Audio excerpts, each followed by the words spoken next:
everybody, this is Elliot here with the Poor Pro's Almanac. You're in my world today, so get ready to be deeply confused and hiding that confusion behind a thick, suave layer of inebriation and loud exclamations. Love it. Yeah, today we're going to discuss a brief history of American Prohibition. It was not, as the kids say, pro-hip. Damn it, Andy, this is why I'm in charge. You just love my jokes. Don't lie. I can't you can pretend under all that smooth caramel voice that you hate it, but we know. We all know. I can't stand it. You know I can't. I've been complaining. It started with me complaining that you were a lefty, which I know. It's not your fault. I just thought it was weird. I'm over it now. This is like, we're talking about third grade right now. So yeah, I think it was. You've hated me a long time. It was always the layup. You got me on the layup. I hated it. Yeah, this is very relevant to collapse layups. Let's go back. Now, I know this has been talked about before, Prohibition. It's probably been talked about extensively and diagnosed and broken down on the History Channel many times, but in the theme of this podcast, I wanted to attempt to bring a few key things to mind about why Prohibition happened and the way any group of people or society or country governs themselves. It's not going to be anything crazy. I just thought it would be fun. So that's why we're doing it. Yeah, and I'm going to have like an obligatory drink for Prohibition. So just ignore me today, which is what Elliot usually does anyway. It's true. And after all of this, I usually have a puppers. A puppers? Yep. You don't. Is that like a bull pup? You don't watch the show Letterkenny. Love that show. Those guys are great. I've watched some of it. I watched like the first season. But then I got distracted and forgot to keep watching it. It was good. I don't remember that, though. It happens. We've digressed again, and we're not even 3 minutes into this episode. So, I found all this interesting. What were we talking about? Prohibition? All right, now we're 3 minutes in. Okay. I found all this interesting because Prohibition was a political issue and a social issue. Like two things at once. But there are some underlying themes that don't get talked about much. So that's why I started digging a little bit, trying to see what I could come up with. And I started at the Temperance movement. All this started in, 1808 in Saratoga, New York, and 1813 in Massachusetts. Yeah, so as a Luddite like myself who doesn't know anything about temperance, what is the temperance movement? So the temperance movement began, as I said, in the early 1800s as a movement to limit drinking in the United States. Boo. Right? I know. So the movement combined a concern for general social ills with religious sentiment and practical health considerations in a way that was appealing to many middle-class reformers. So I think we should have less health considerations and more social ills. Just throwing that out there. I mean, just start a new city. Okay. The Prole City. And then just wait. Okay.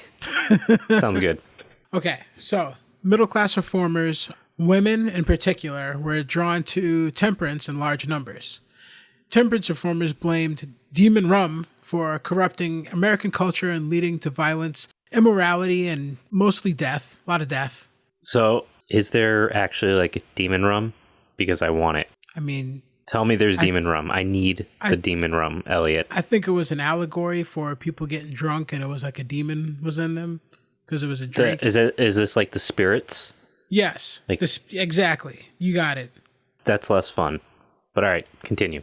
See, it's literally your kind of joke. It's a stupid, punny joke. And when it's other people, you don't like it. So now you know how I feel. Yeah, but that's a metaphor. I never do metaphors. It's because you lack the wit, I guess. I don't know. Oh, wow. This is getting violent. I mean, we're only 5 minutes in and now... Is that like the new thing is we get 3 minutes in saying nothing, we get 2 more minutes in, and then you just abuse me verbally? The gloves are off, buddy. Oh. This is my episode. I told you you're in my world today. I don't know if I like it. Well, I changed out the word aggression for inebriation earlier in the intro, so maybe I should change it back? Do your thing, buddy. Thank you. So by the 1830s, there were roughly 6,000 temperance societies in quite a few states. At the same time, temperance is picking up across the Atlantic in many places like Ireland and spreading to Great Britain. See, I can't laugh. I can't read that and not laugh. That's funny to me. Because fuck Great Britain and Ireland was like, if we're going to be fucked, you are too? Yeah, that's why it's funny. Because, I don't know. I don't know what's wrong with me. I'm sorry, everyone. No, it's beautiful. So temperance is picking up in Ireland, Great Britain, as well as Norway and Sweden. It looks like the first temperance group to break into international organization was a group out of Utica, New York, the Order of Good Templars, in 1851. They, over time, would eventually have organized in the US, Canada, and a few countries in South America, as well as Great Britain, Scandinavia, and a few other European countries, as well as Australia, India, and other parts of Africa. They got your people. Also, that's a lot of missionary work. It's a lot of missionary work, and not the kind. Nope, not going to say that. Think of the children, Andy. Yeah, there's children listening. Maybe. Please don't be. Honestly, though, that does sound like a super secret cult society, like the Order of the Good Templars. Like you have to go into some like abandoned warehouse that's actually like an archaeological site. I'm just picturing you can't join a group like that without like drawing blood with a sword and like taking an oath or something. Yeah, you got to get that Kool-Aid. Drink that demon rum Kool-Aid.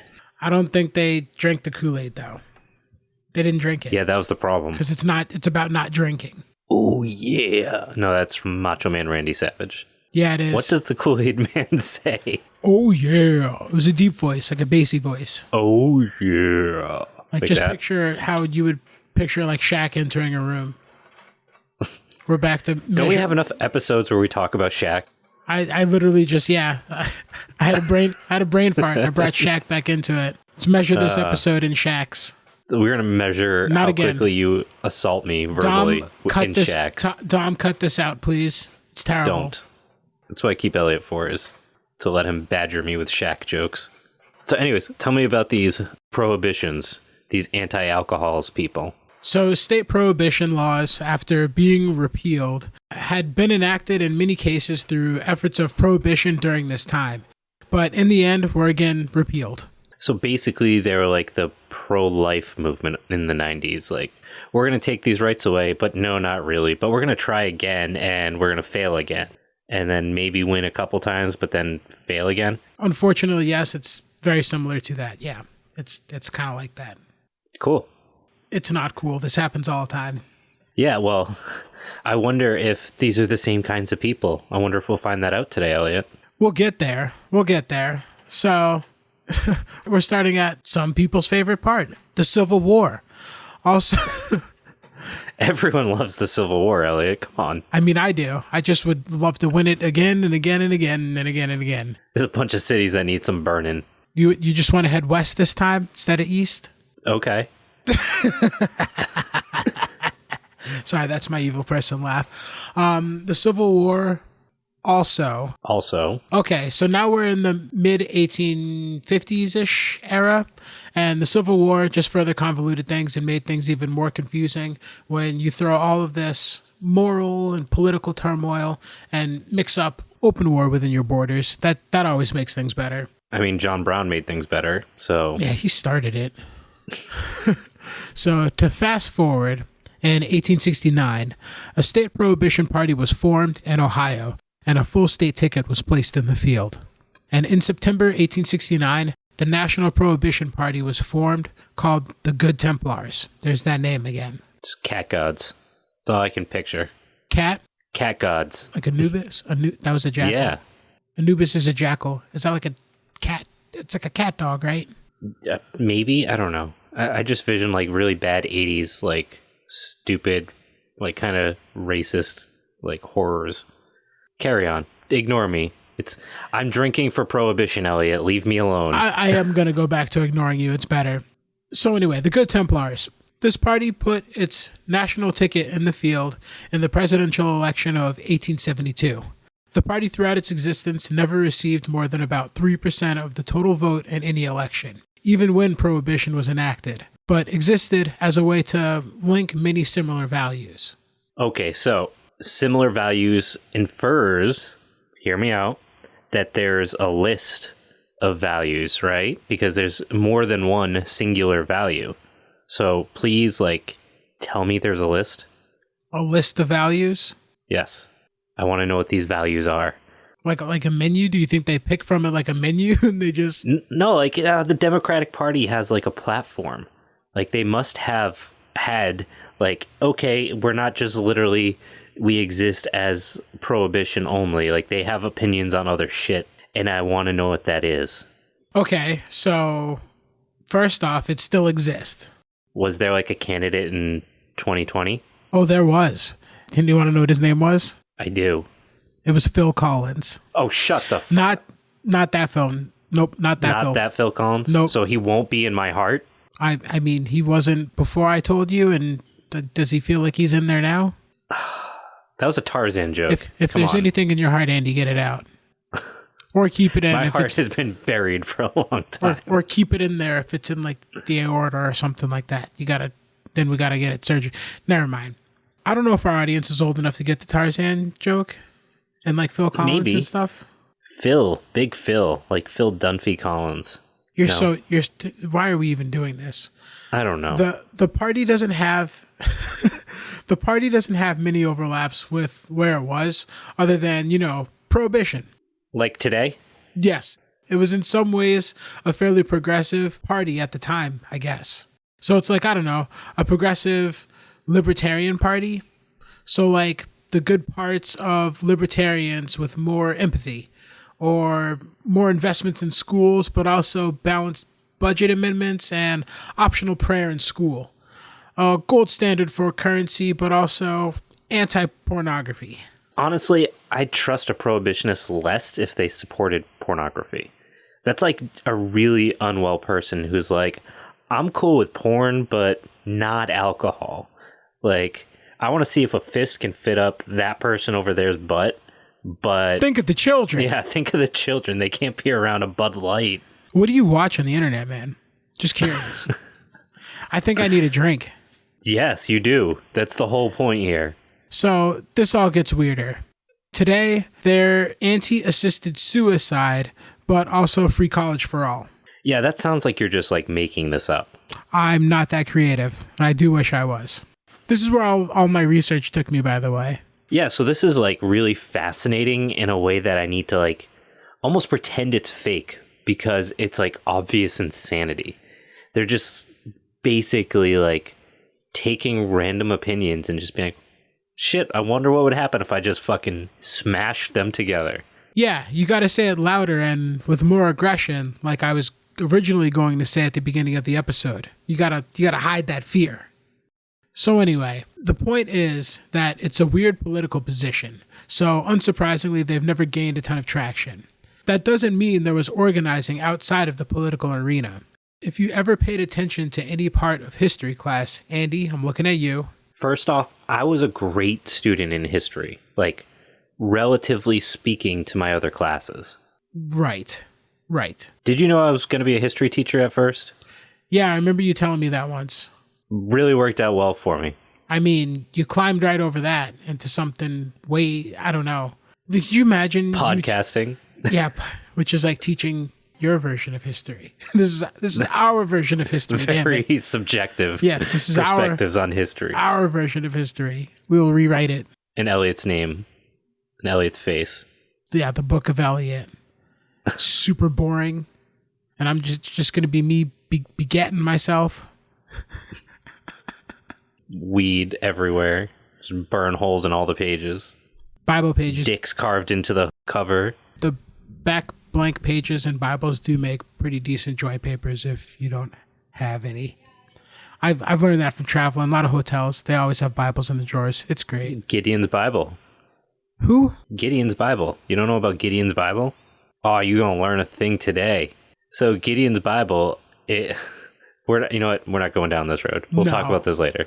We'll talk about this offline. Hold that thought, Andy. Yeah. Where the hell did I leave off? So tell me about these women of the Temperance movement, my friend. Okay, so you know that women led the charge in Temperance because no one likes to clean up after or take care of a drunk, and I don't care how funny the TikToks are. The embodiment of this sentiment, a lady by the name of Carrie Nation, took to wholesale destruction of private property because she hated booze so much. So is this based in something else? Like, I'm thinking about like the long history of like Puritanism in the United States, or like thinking this is the late 1800s. Like basically that Puritanism and a hatred for like lavish, indulgent Victorian aesthetic, being like, this is all fucked and that's why everything sucks today, because there's a long history in the United States of thinking everything sucks today, unlike before. I mean, probably, maybe. I don't see. The answer right there is yes and no, because then you're never wrong. Come on, Elliot. Didn't you learn anything from me? I'm just gonna say probably, because I want to say it in one word, not three, Andy. I don't want to be like you. You economize. Okay. Yes. Fair. If you be anything, you be efficient. So around 1900, this lady had a divine dream where God told her, stuff. Yeah, I don't know what he said. Stuff. I don't know what he said. I don't know what he said. You weren't there. Word for word. No one was there. She had a dream from God, and basically she ran around with hatchets and hammers and smashed up bottles and entire saloons and pharmacies that were using alcohol as remedies all over Kansas. She got arrested like 30 times for what she called hatchetations, and I presume she intended to carry the nation into sobriety with fits of uncontrollable rage. You know, I wish I had something better for that. You know, she wanted to be like the John Brown for alcohol, and like, I don't know, John Drown. You're gonna go into the pun jokes. John Frowned. Or, hear me out, John Downed, like down drink, glug glug. No, it's just let's cut this out. No, Carrie Nation. So she would go around to pharmacies and saloons, and she didn't like people frequenting the establishments. So she literally took hatchets and would chop up stools and chairs. So eventually she started going after the bar itself, just chopping up the bar because she didn't want people gathering and drinking. Because people kept just standing there and they're like, oh, I guess I don't have a chair now. People were sitting on rubble and just like, hey, is this can you pour a shot on this and let me drink it? She was like, no, you can't. I like that your voice for her is also the same voice as when you're pretending to be your mom. It's the same thing. She was always yelling at me not to drink. Having flashbacks. Yeah. So I just think it's so funny. Anyway, reading up on all this, I couldn't help but laugh seeing a tiny angry lady wielding a hatchet in a bar, and my first thought was, damn, this lady needs a drink, and how I probably would have gotten axed in the chest. I mean, again, the way you're describing her and your reaction is basically your childhood, and if your mother had a hatchet like in her hand, I could see that. It was a wooden spoon. Most oftentimes. Yeah, a little slightly less damaging. You would think so. I said slightly. Like, you're alive, or this is some really weird fabrication of my memory. I don't know. I bear these scars, Andy. So, sounds crazy and fun.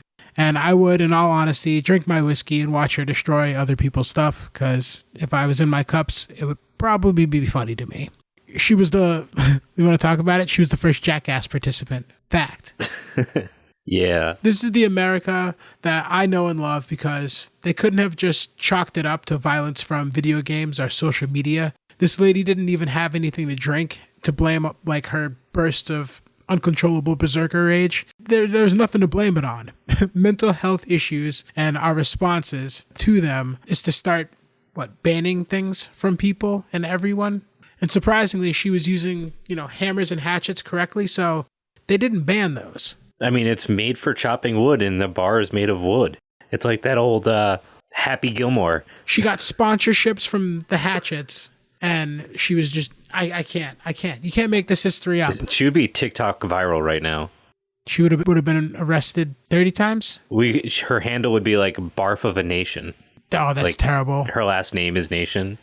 No. Curse of a Nation. I already threw it in there. I said carry the nation, but that was a play on words. Yeah, I'm going to go back to just drinking. I'm calling it direct action if anyone asks. I'm not going to lie. I think you're drunk and I should cut you off, but I'd like to see where this goes. It's really, I'm doing my service here for the greater good of freedom. Encourage your friends' good habits. Yes. So, as the turn of the century approached, the temperance movement shifted into its final drive by applying more political pressure and urging state and federal governments to start legislation that would prohibit alcohol. As direct action led way to legal action, women who still didn't have the right to vote at the time became a silent majority in the movement. It'd be asinine to say Prohibition would have happened when it did without the help of some pretty badass women who just wanted to make the world a better place by keeping people healthy and sober with the help of axes and hammers if need be. Boo. She carved the way for more direct work to be done by groups like the Women's Christian Temperance Union, founded in 1874, which went international by the 1880s, and by 1883 had come up with the World Women's Christian Temperance Union. So I'm going to go out on a limb here and assume that these are predominantly white women. Yes, basically and unsurprisingly.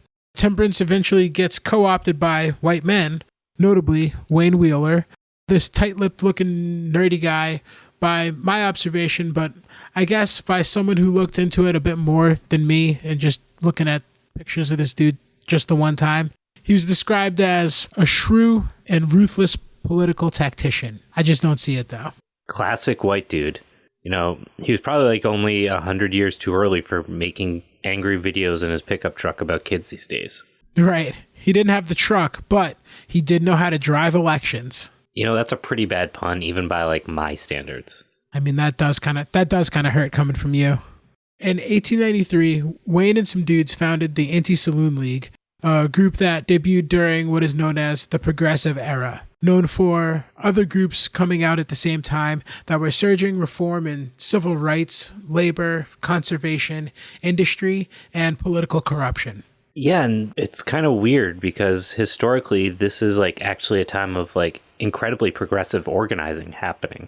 Most people don't realize that like in the late 19th century, discrimination was actually like illegal, and many black people in the United States sued companies for discrimination and won. And cities like DC and even like Charleston, like white middle class neighbors would have black working class neighbors. And in many ways is more integrated than it is today. It was only until really at the very tail end of the late 19th century and the early 20th century where things like separate but equal really became the norm. Places like even like Alabama had elected black figures into government during this time, which would be basically impossible with the rise of things like the KKK a few decades later. Yeah, and folks like Wayne worked to bring back traditional values. Yeah, one might say they wanted to make America great again. Like his involvement in growing the KKK. I think one might. You know, I don't know. I don't know how to think. Throwing it out there? I don't know how to think like a white guy. I'm trying. Are you sure? I just want to succeed. So Wayne and his little friends wanted to ban booze for everyone and use the anti-immigrant sentiment at the time to boost morale among rural white Americans that thought alcohol would weaken the moral fiber of the country. Couldn't have the Irish with whiskey and Germans making their home brews and their beers and Italians with mommy's grape juice that were coming into the country at the time to do all of the work. You know, they took our jobs. Not your job. No, they didn't take my job. Hey folks, thanks for listening. This is Andy from the Poor Proles Almanac. Hopefully you're enjoying the podcast so far, and right now I'm talking to you from a commercial in a Poor Proles Almanac podcast. I'm sure you're enjoying the show and maybe even enjoying some of our ridiculous ads. We are able to keep our episodes ad-free and keep the lights on here because of support from listeners like you. If you think we're adding valuable perspective to the subjects of agriculture, ecology, climate change, and politics, then please consider giving us some support on Venmo, Ko-Fi, Patreon, or PayPal, all of which can be found at our website, poorproles.com. Please, don't make me go to Jeff for money. Jeffrey Bezos. Jeffrey Bezos. Rural implants flocking into cities to work jobs resented the scores of saloons in their neighborhoods that enticed men with drink and undoubtedly led to other vices. Yeah, I think it's important to contextualize what was happening at this point. You know, I brought up this fact that like there was intense change going on at this point. There had been this really meaningful progression for human rights, basically, in the late 19th century. And you also have this confluence of industrialization taking place. which really drove like lots of migration to urban centers, both from like the countryside and in the United States as well as internationally. So this pendulum that had swung hard left during the late 1800s with things like the fusion of the Republican and populist parties, which at the time was necessary to break the power of the Democratic Party, which was basically rich old money. And by breaking that power of the Democrats, led to this massive influx of black representation in government positions. These Democratic leaders, since they owned things like the news media, and of course this is pre-internet, had been able to control the conversations around politics for so long, and they were able to then utilize that news media as a weapon. The only way that was broken was by things like rural organizing by like the Farmers Alliance, who worked to build solidarity across the rural working class. The major goals really for those Republicans and populists was to decentralize that local government power that was basically held by a handful of rich people. And to do this, they wanted to increase ballot access and oversight and increase funding for things like public schooling. Monsters of men. Basically, the Democratic Party quickly realized that they could break this by pitting rural white people against the black members of the government. And by doing this, pitting these rural white working class people against black working class people, they're really quickly able to reclaim the power in the governments of the South in particular, which framed up the beginning of the massive influx in organizations like the KKK due to the help of our buddy Wheeler. And again, this is something that the future Republicans, they basically stole this exact play out of Democratic playbook just about 50 years later. So what you're saying is Prohibition is closely tied to racism in American history? In so many words, like most things, yeah. It wasn't simply a, hey, we care about you, come support us, and more of a propaganda war. They were putting cartoons in papers saying that like their black neighbors were basically rapists. And because the Democrats owned every form of media, they were able to ramp up coverage of any violence by black people in communities and basically weaponize the industry. And this was pushed further as an anti-corruption platform by suggesting that politicians would buy immigrant support or black support by making backdoor deals with like these various groups in the saloons. I can't let that one go. You were going to say backdoor deals. Yeah, it sounds corrupt when you put it like that. It really does. Not gonna I like lie. how your like subtle Southern accent is like leaking in as we go down this rabbit hole. Well, I'm trying not to laugh because at the beginning of the last segment, I thought you were going to say yes and no, but there was no no. You just went into There was yes. no. There was no no. Yeah. No. It threw me off a little bit. I was expecting like a no, like a yes and no question, like answer, like you always do. Not this time, buddy. I got Goddamn, you. It hit hard. This one's for you, buddy. Yeah, but I guess none of that really happens anymore, though, right? Yeah, I mean, fortunately, the media is owned by like massive amounts of the population who have good critical thinking skills, and we definitely see right through any bias that came in our news media. So, yeah, that's the backdrop for all of this. And since the political party system didn't work, the Antisaloon League was organized on the basis of basically let's co-opt parties by throwing 3% support behind individual candidates who support our one vested interest, which is a big deal when most elections are won by a small margin. Yeah, this has like real big modern day Republican evangelical energy, if you ask me. And I know, I think it could happen here, I think, or maybe it was Behind the Bastards did an episode about this. But yeah, it's got that big Midwest energy. Right. So going back to the past, from 1895 to 1912, the record of practically every year showed an increase in dry territory as the Antisaloon League, abundantly financed by church and private contributions, brought the influence of its following increasingly to bear upon local and state politicians. Yeah, and I'm going to go out on a limb here, which I've been doing all night, and I'm going to guess, here we go, can we predict which states were wet and dry based on like the 2020 election? The South, Midwest, and states like New Hampshire were all dry, while Massachusetts, New York, Illinois, California, and a few other states stayed wet. So shout out to Louisiana in particular for being the only state basically in the entire region for staying wet during this time. So like you could predict the 2020 election with almost like 95% accuracy just based on like which states banned alcohol 100 years ago. Yep. All those states who worry about government overreach. Weird, right? It's almost like they only want to limit certain types of government overreach. Almost.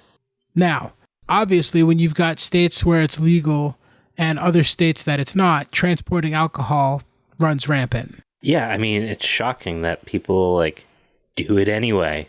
Yeah, it opens up a black market and there's lots of money to be made. It's not that hard. And sweet hot rods. Give us NASCAR, baby. I'm wearing my NASCAR shirt right now. Woo! In 1913, the League adopted the proposal for a national prohibition amendment. Its decision to work for a national prohibition was due to the difficulty of dealing with the shipment of liquor from wet into dry states. And yeehaw! Right? And to the continuous effort. Praise Dale. Gotta go fast with the lights off. It's fucking pretty badass.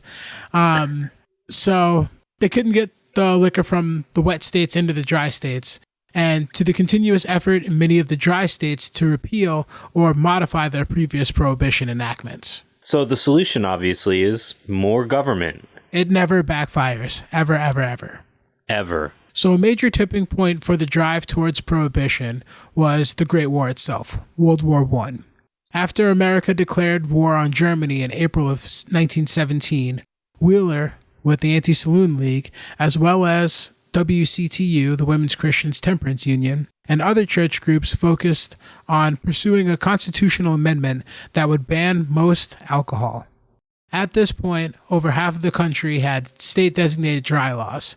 So using resentment for German-American beer makers disguised as patriotism, while backing all this up with protect the troops from the temptation of liquor and saloons with all of their vice and sin. So I, for one, am shocked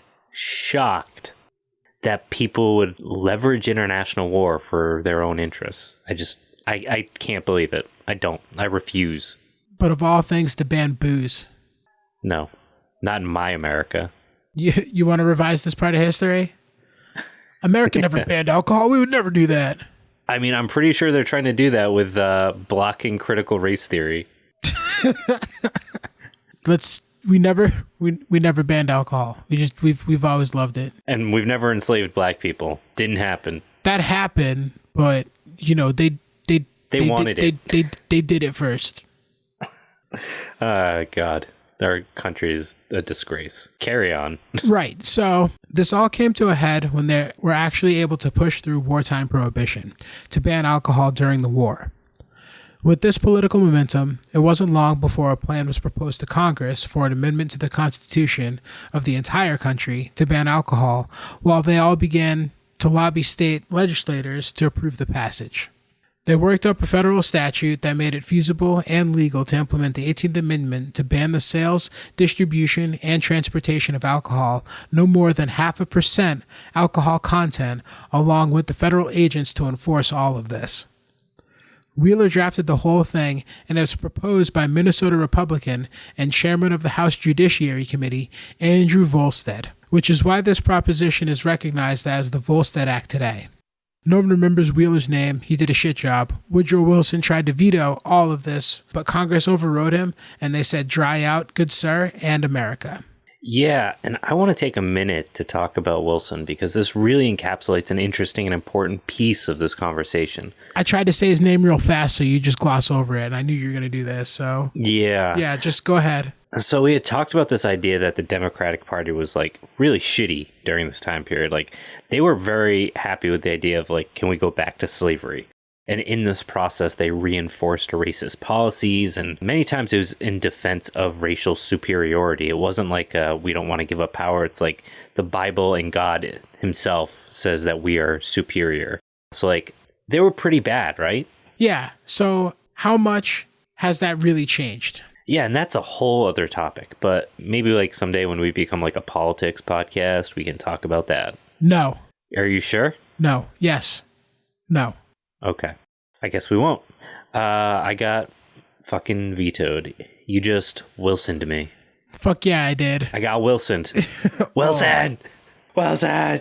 Listen, sometimes it feels good to say no. Okay, so my point was that in the argument about prohibition, Wilson, an objectively terrible human being who basically took like Plessy versus Ferguson, which was separate but equal decision by the Supreme Court in 1896 and forced it into policy. It's not a black and white issue of good guys and bad guys, as we had pointed to earlier with the utility of a small portion of dedicated voters who could swing elections in their favor. If you're not familiar with why Plessy versus Ferguson is like super terrible, go check it out. Because in history classes, I remembered it when I was in high school. It was like, oh, look, we're making things better for poor black people. And that wasn't the point. But that's going on a tangent. I need to drink less. The point is here that Wilson was a Democrat whose father defended slavery on biblical grounds. And he came from a long line of shitty people. And despite that, he also saw that this was a terrible idea. So I'm trying to wrap my head around that. Who, like, his dad defended slavery on biblical grounds. Okay, I get that. I get that might have something to do with his upbringing. But you think he vetoed all of this because he foresaw it was a terrible idea, not because he was just like, I like drinking? Because I think you're thinking into it way too much. No, he knew. So, like, Wilson's an interesting guy. He's arguably the most educated person before Obama to have ever been president. Oh, actually, no, let me just say that again. He is the most educated person to have ever been president. And he had academic support in the fact that he was highly qualified, a highly intelligent person who is also a highly terrible person. But that doesn't negate the fact that he was smart. And that's really important. And we do a terrible job of recognizing people can be both terrible and smart. I think we're saying the same thing. He was smart enough to know that he liked drinking.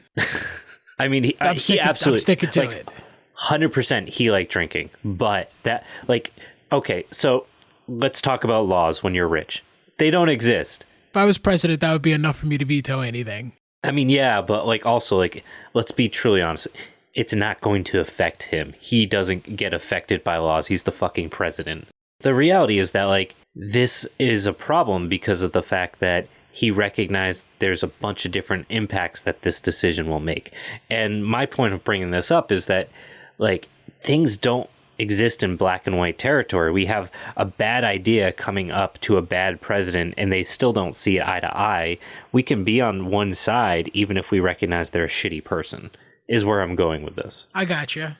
Anyways, as I was saying, basically, this came to this point where it had this much power because there was this small but dedicated voting bloc on a small scale, and they were basically able to use that 3% in small communities to make it look like, okay, if you have 10 small towns with a very vocal 3% who are voting in swinging elections, suddenly a state can look like it 80% supports this policy, even though it's a bunch of towns that only won by a few percent. Mm-hmm. And that snowballs. That's why they ended up with nearly 2/3 of the Senate and the House supporting Prohibition, despite it being like super unpopular throughout the country. By using it as a wedge issue that wasn't specifically tied to a party in any way. Let's say like how the Republicans have like latched onto the Second Amendment as like a wedge to get people who might otherwise vote like they might be kind of Democratic. They don't really agree with Republicans on like social issues, but they care a lot about guns. So they'll vote with the GOP every time, even though they don't really stand that strongly with a lot of their platform. That's what we see going on here. And I think that's really insightful for the way our politics operate. Yeah, that's a really good point for this episode. Yeah.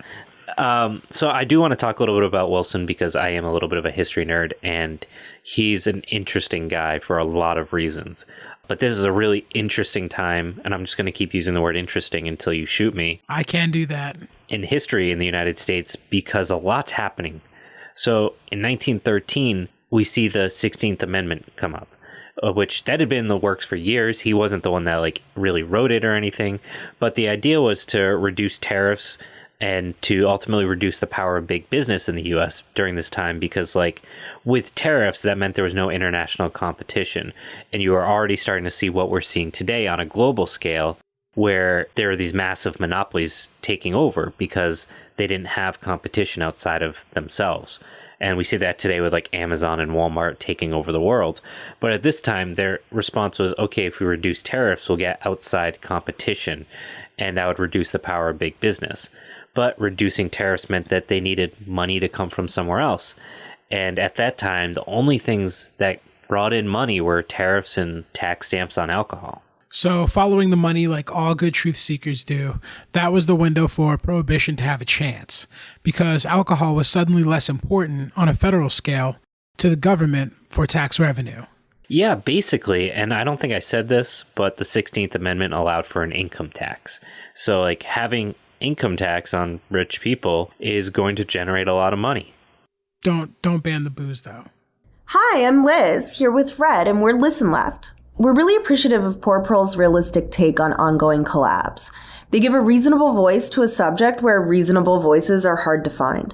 Listening empowers us to build a world without capitalism, and that's why we've been supporting our comrades' Patreon for over a year now. For our project, Listen Left, we found that many leftist texts, from Marxist-Leninists to anarchists and beyond, are very hard to find as audiobooks, and certainly not for free, so we decided to make those audiobooks. Find us on Instagram, SoundCloud, or just listenleft.org for a ton of free accessible audiobooks. Bring it, big dog. Okay. On August 19th, 1917, the U.S. Senate voted 65-20 in favor of the proposed 18th Amendment. The House of Reps followed with 282 to 128 in favor on December 18th, 1917. A month later, the Mississippi legislature ratified the 18th Amendment. As America's death toll climbed towards 100,000 in the Great War, it was nearing the midterm election stateside on November 5th, 1918. The armistice was signed a few days later on November 11th, and with the war over, Prohibition and its cohorts rode the momentum provided by nativists' anti-immigrant sentiment. A few weeks later, on January 16th, 1919, the 18th Amendment became law after being ratified by 36 states. The nation's new law went into effect January 20th, 1920, and violators could be fined $1,000 or spend months behind bars. Here's where the infamous 13 years of rampant organized crime, as well as political and moral corruption, and the Roaring Twenties themselves began right here. And we definitely don't have the time or alcohol in the studio, trust me right now, to go into the complexity of that story. That said, I don't think this point can really be overstated. In the immortal words of the Wu-Tang Clan, cash rules everything around me. Cream! Get the money. And there were two sides to this. Part of the driving force on the Prohibition side wasn't just that alcohol was a dangerous substance, but the producers and financiers of alcohol were creating a perpetual system of dependence, which was sickening society as a whole. And the solution was to make it impossible for the system to exist, which, I mean, I get. For sure. So switching gears a bit, this is tough to say. I don't currently have a grasp on politics at all. I find myself unable to follow arguments about a lot of things because people always reference things or events or quotes or deeds and misdeeds that I don't know anything about. And then I never do that. And then I feel like I'm too uninformed to have an opinion. But alcohol, a substance that was and still is preferred more than water by a staggering amount of the population. You weren't going to laugh at that pun? The staggering amount of the population. You know? I thought it was funny. Okay, I'm done. Sound like your Doug. I try. Alcohol was able to unify the country into saying it was bad enough to be made illegal. All this moral drive to make drunk men behave better and go to work unified the country.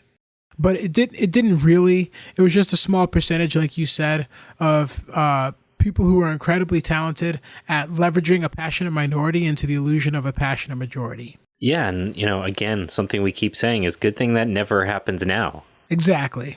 So now it's my turn to talk about our boy Woody Wilson. Give me that wood. I never say that to me again. I'll say that to you every day. I'm going to call you every morning. You're just going to get kneecapped to 2x4s.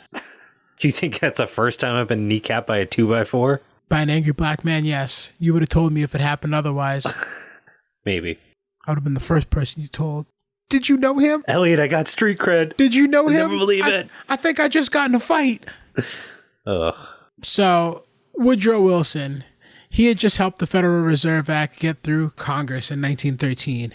creating the Federal Reserve System in order to mobilize banking reserves and issue a flexible new currency, Federal Reserve notes, based on gold and commercial paper. The whole point was to stop runs on banks in times of uncertainty, and another feather in the cap was the passage of the Clayton Antitrust Act in 1914, which strengthened existing laws against anti-competitive business actions and gave labor unions relief from court injunctions. Accompanying this act was one creating the Federal Trade Commission, intended to prevent unfair business practices. Again, he's an interesting guy in the sense that he was like an absolutely terrible shit human being who needed to be kneecapped by Elliot with a 2x4, but also did some good things. And it's super important, I think, to keep in mind the way politics can be leveraged, and that oftentimes the idea that we can only support people that we like align with completely is often like impossible, and that some pragmatism is necessary. Basically. And I'm sorry, I wouldn't kneecap you with the 2x4, Andy. Don't try to sweet talk me now. No, I would just, I forgot you're a tree guy and that you like wood. I should just give it to you. Wow. I'm sorry. I'm shaking my head at you. You're not accepting my apology? And that is my reparations, is I'm accepting your apology. Yeah, that was wasn't the white man's burden. that wasn't so hard, was it? Yeah. I feel better now. I'm equal. Do I have to accept yours? I don't wanna. It's too late. You have accepted it. I'm gonna go Nancy Pelosi and get my like fucking, what is it, dashiki that she was wearing? No, you have to wear FUBU. Fuck you, by us. That's Bufu. By us. Fuck you. Oh yeah. Bufu. Our boy Wheeler, right? Yeah, tell me about Wheeler. He got injured by a drunk farmer. I think there was like an accident with horse and carriage or something. Anyway. It's like the butterfly effect bullshit. Yeah, he wasn't necessarily like the alcohol he was mad at, but he took it out on the alcohol anyway. The alcohol was the vector to address a deeper problem of impurity within America, an impurity that was responsible for all the imperfections within society. Yeah, and the thing is, it wasn't like impurities, it was just change. Like, society was changing. Right. Prohibition itself was about social organization and social control. Who was part of America, who should be, and why they shouldn't be. It's all about, social patterns around alcohol and community and social processes.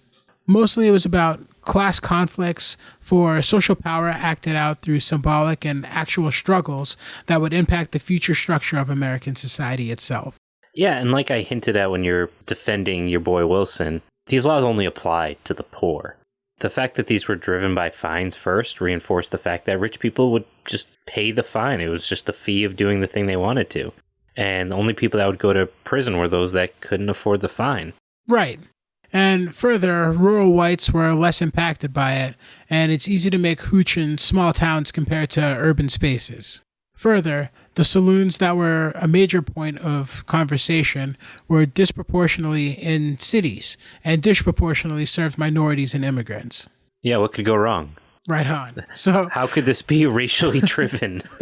So the earliest data I could find was from Gallup in 1936, asking folks if they would support prohibition again, and 67% said no. So this brings up two important points around this subject that allow this travesty to happen, and it's basically around class and an urban and rural divide. Yeah, and I think we're basically kind of like circling that funnel today. And it's around the medical industry primarily. It's really easy to oversimplify the issues around like modern healthcare and point to the absolute disgusting damage that like for-profit healthcare and like specifically the pharmaceutical industry has caused, and its like never-ending need for more profit. The response to this is like this odd coalition that we see forming around like quote-unquote naturalism as like this weird all-encompassing space for like wide swaths of people, like some with like very legitimate concerns and criticisms of the medical establishment, others that are focused on like really like gross survival of the fittest, like racist and classist and even like really ableist tropes that underscore some of the movement, and a third whose only concern is really leveraging this unique coalition to drive specific goals. Enter Mr. Wheeler. Now, having these odd bedfellows can easily upend democratic institutions, especially when those democratic institutions are very justifiably being challenged for their shortfalls. Things like, say, a two-party system and voting access, to point to some pretty clear examples. And I think it allows for some bad people to do very terrible things in the name of, very legitimate good things. There's a lot of things to criticize and be trying to fix, but actually be pushing for terrible things. Yeah, I'm thinking about the QAnon's pizza party. Yeah, save the children. Go get Hillary in that basement. So the really important thing here is that we have to recognize how this movement made these partnerships grow through a mix of valid criticisms of alcoholism and things like dependency and economic infrastructure that allowed for corporate manipulation to proliferate, and how people identified these very valid concerns to drive a message that limited individual rights and gave the state basically unprecedented power. Partnering with people who may overlap can lead to this really dangerous overreach, even when the cause seems really innocuous and even sometimes wholesome. Right. So I think that's a good place to stop. I do, but I don't want to go down the rabbit hole of talking about gangsters and the mob and organized crime and Tommy guns, as fun as all that stuff is. But this being the Poor Pro's Almanac, I want to point out a few things that I thought were interesting when we look at things happening right now that sort of parallel the run up to Prohibition. A new centralized currency was introduced around the start of the push for Prohibition. Some new tax laws came into play as well, and now with the introduction of decentralized cryptocurrencies, I'm curious to see what will happen with tax law and more government overreach. I really don't know much about cryptos, and I wasn't really going to get into that either, but I do know it scares the shit out of the government, so I think it's kind of cool, I guess. Yeah, it's kind of coincidental. We're recording this supposedly this week. Biden is supposed to announce some really important federal regulations around cryptocurrency. So right. I'll be interested to see what the response is in the next, when this comes out. That decision will have been made and the responses will have been made about it. So we can't talk about it. So I apologize if we sound like bumbling idiots on the subject because it happened after we recorded. So we are not stupid. We're just way ahead of the curve or something. We're topical as fuck, boy. Yeah, we're not topical.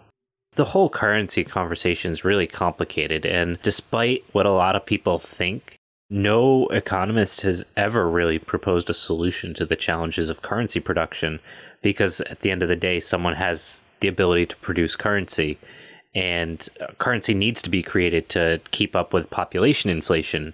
And there's a weird balance that goes on between how much currency exists and how many people exist and how much productivity is going on. It's complicated. And that's okay. But bring up what you said about crypto, there are some interesting benefits and tackle a lot of the challenges that we're talking about. But in my own Luddite-ish opinion, I think they're wildly centered on an unsustainable industry. Very true. The next thing that I sort of thought was interesting, and I'm going to use that word a whole bunch, I guess, now. You're stealing my words now, Elliot? Yeah, it's an interesting. You stole my kneecaps, now you're stealing my words. It's an interesting word, interesting. I think it's interesting. You stole my Shaq references, too. Just saying. You take the lead on this episode, and suddenly you're just stealing all my stuff. Are we going to have a face swap? Are you going to be white? Is this what you've been doing this whole time? That's the real reparations, is you're going to steal my whiteness? Yeah, this is the sequel to Get Out. It's Get In. But it's black people trying to get into being a white. I'm just gonna take over your farm. Ashley's gonna be the one that knows it's not you. She'll be fine with it. She'll be like, I didn't like him that much anyway. Your kids love me. Leo would be fine with it. Yeah, he'd be super pumped. He loves black people. I don't know why. He just gets super excited. He's always smiling around me. He's super happy. He's a weird kid. He's so great. So yeah. The next interesting thing that I was going to point out, there's a phenomenon of moral superiority bleeding into politics. And I understand that some people are just simply passionate about what rules are made about where they live and the rules that they have to follow when everybody else does. Others, I feel, get on and ride their high horse into a political discourse and not only feel that their way is the high road, but if you disagree with them, you must be some sort of horrible, despicable, disgusting person. Like you. Yeah, exactly. my way or the smash way. I'm trying to be less destructive, man. Now that I shoot guns, I'm trying to be less destructive. I gotta choose my destruction wisely. It's something that I just want to bring up, and I want to warn people and myself from falling into this mindset. People argue on social media with opinions like it's facts, and then eventually, inevitably turn into personal insults because of a minor disagreement on policy. Like Andy said, powers that be will use these seemingly minor issues to drive a wedge that will divide voters and basically decide those slim margins of victory. I can't stand to see it happen, but it happens time and time again. And that's why I thought this point was interesting, because it seems like it sort of started with Prohibition, and like we've just never really gotten out of it, like a negative feedback loop. Yeah, I think that's accurate, and we've been doing it time and time again. It's been a really effective tool for things like abortion control and firearms, and in this case, Prohibition. It teaches us. We have a lot in common with people that we think are fundamentally different in terms of their values. You know, for example, like 60% of Americans support universal health care in the US. And this is an easy area to push as a wedge issue across political parties, especially in swing states, if we wanted to. I think Bernie really was the one that showed that this existed in a lot of ways, because people had forgotten. We need to have the gumption, I guess, to be willing to work with people with different other opinions in order for an overarching good that benefits the whole. I agree with that, but I also think Prohibition teaches us to stay passionate about keeping your eye on like a singular task that you're trying to get done, and not try to make like a blanket or an umbrella value system that encompasses everything, because that's where you'll start to lose. You got to keep it purity, like a purity test. Right. Does that make sense what I'm saying? Yeah, I think so. But yeah, we should probably wrap this up, because we are going way too long. This is what happens when you leave me with a bottle of whiskey in the basement. This is my first episode. I don't know how to... I was trying to be succinct. Succinct like a sink. You used the word gumption in my episode. How did you work that in there? Because, like, you know, how do you not think of Bernie Sanders and not think of the word gumption? Like, he looks like the kind of guy that uses gumption daily. I guess so, because he's like me. He's efficient, which is like pull yourself up by your bootstraps, but with one word. Gumption.